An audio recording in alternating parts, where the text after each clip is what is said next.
This is Minecraft, but I'm digging a chunk, the week 5 challenge. Throughout this series we've had 4 dispensers, but now we have 8, 2 of which will be used for week 5 and the other 2 for week 6. Starting off with the first dispenser, throughout this series my food source has primarily been steak, but that is about to change. With there being 9 slots inside of the dropper, the first 3 will be weak food sources. Dried kelp only restoring half a hunger bar, chorus fruit teleporting me all over the place, and sweet berries, well, probably being the best of the 3. The next 3 are the average food sources. Chicken being the worst and having the potential to poison me, baked potatoes being slightly better, and well, bread just being the best of the 3. And moving on to the final 3, we have the good food sources. The pork chop being something good and something different, the steak, the food source used from day 1, and the golden carrot being the best with absolutely amazing saturation. Now with all of these items introduced, this could be making things a lot harder for me. But moving on to the second dispenser, I like to call this one modifiers,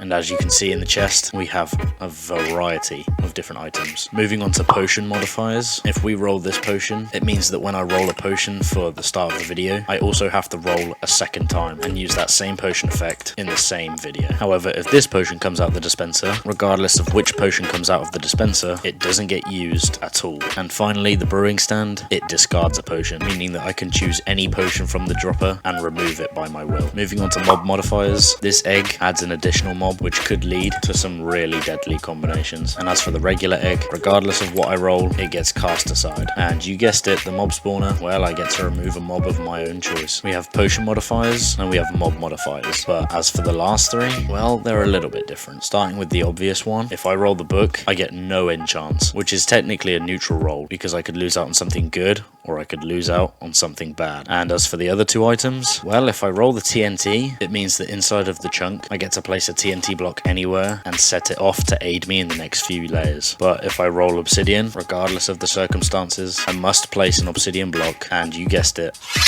I have to mine. There's plenty of good that can come from this, but there is also plenty of bad. And how much is it going to impact my week? Well, you're going to have to watch and find out. And so I hope that you enjoy the week 5 challenge.